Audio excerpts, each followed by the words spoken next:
Back जा back जा. कुठला कोड आहे? ओबीबीपी. ओबीबीपी कोड आहे कशासाठी? पोस्टिंग पिरियड व्हेरियंट आपल्या कंपनीला असाइन करण्यासाठी. अशा वेळी आपण पोझिशनला जातो. पहिल्यांदा आपली कंपनी ओपन करतो. एनी1 एंटर करा. आता बघा पहिले टॉपला दिसतंय एनी1 आणि त्याच्यासाठी ते व्हेरियंट कोणता विचारतं. काय व्हेरियंट तयार केलास तू? P0. ते बघ नाव दिसतं तिथं. सिलेक्ट कर आणि सेव्ह कर. आता कसं पटापट कामं चालली. पोस्टिंग पिरियड व्हेरियंट झाला. पुढचं काय काम आहे सांगा. चला मग चार्ट ऑफ अकाउंट तयार करू आपण. कोड कोणता आहे? Next step chart of account OB1313. बघा इथं list of all chart of account दाखवते. कधी पण तुम्ही एसीपीच्या स्क्रीनवर आहात पहिल्यांदा टॉपवर काय दिसतंय त्या स्क्रीनचं नाव ते बघायचं. List of all chart of account म्हणजे या एसीपी सर्व्हरवर जितक्या लोकांनी तयार केलेलं असेल त्या सगळ्यांचं इथं दिसतं. तो 001 आहे तो ओपन कर पहिलावाला. डबल क्लिक कर. हे बघ याच्यामध्ये काय चार्ट ऑफ अकाउंटचा पहिला कोड द्यावा लागतो. त्याच्यानंतर त्याचं डिस्क्रिप्शन द्यावं लागतं. डिस्क्रिप्शनमध्ये chart of account for company code द्यायचा. मग तुमच्या चार्ट ऑफ अकाउंटची लँग्वेज कोणती असणार आहे ते डिसाईड करायचं. त्याच्यानंतर length of GL account number. हे अकाउंट नंबर तयार करा. तुम्ही कॅश अकाउंट तयार करणार आहात.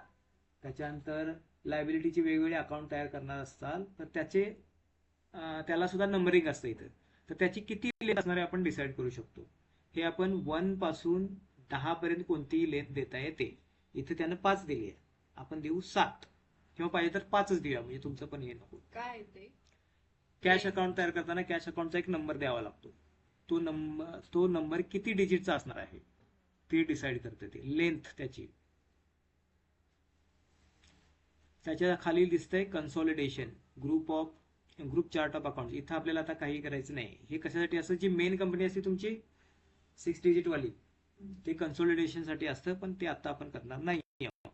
आता तू काम कर बॅक जा. न्यू एंट्रीजला जा. चार्ट ऑफ अकाउंट म्हणजे तुझा कंपनी कोडच दे म्हणजे बरोबर कन्फ्युजन होत नाही. कंपनी कोड आहे एनी1. खाली लिही डिस्क्रिप्शन मध्ये चार्ट ऑफ अकाउंट फॉर एनी1 किंवा तुझ्या कंपनीचं नाव आता इथं मयूर ट्रेडिंग टाक. Chart of account for Mayur trading. T capital पाहिजे. हे कन्सल्टंट आमची चुका करायला लागली तर कसं होईल? हे का असं करायचं असतं?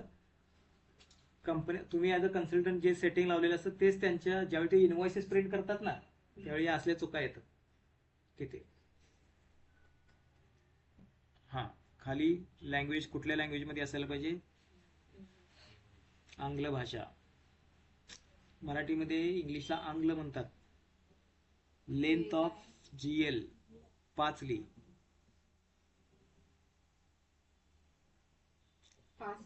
5 म्हणजे 5 डिजिटचं तुमचं अकाउंट तयार होणार होते.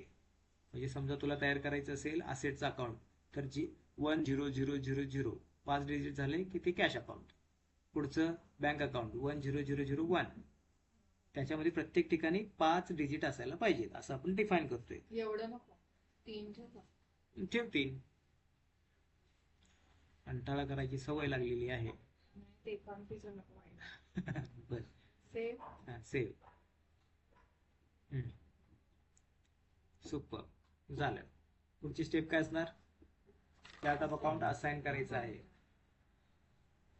Assign chart of account to company. OB52 तयार केलंस ना आता? 62. बॅक जा मेन स्क्रीनवर जा. OB62 एंटर करा. पोझिशनला जा. कंपनी शोधायची आपली. बघ तिथे चार्ट ऑफ अकाउंट विचारते मयूर ट्रेडिंग साठी कोणता आहे. काय केलंय चार्ट ऑफ अकाउंट? विसरते कशी काय ही लगेच? तुझी कंपनी कोडच दिलाय आपण. सिलेक्ट कर बस. सेव्ह कर आणि कंप्लीट कर ही रिक्वेस्ट. झालं चार्ट ऑफ अकाउंट पर्यंत झालं काम आपलं.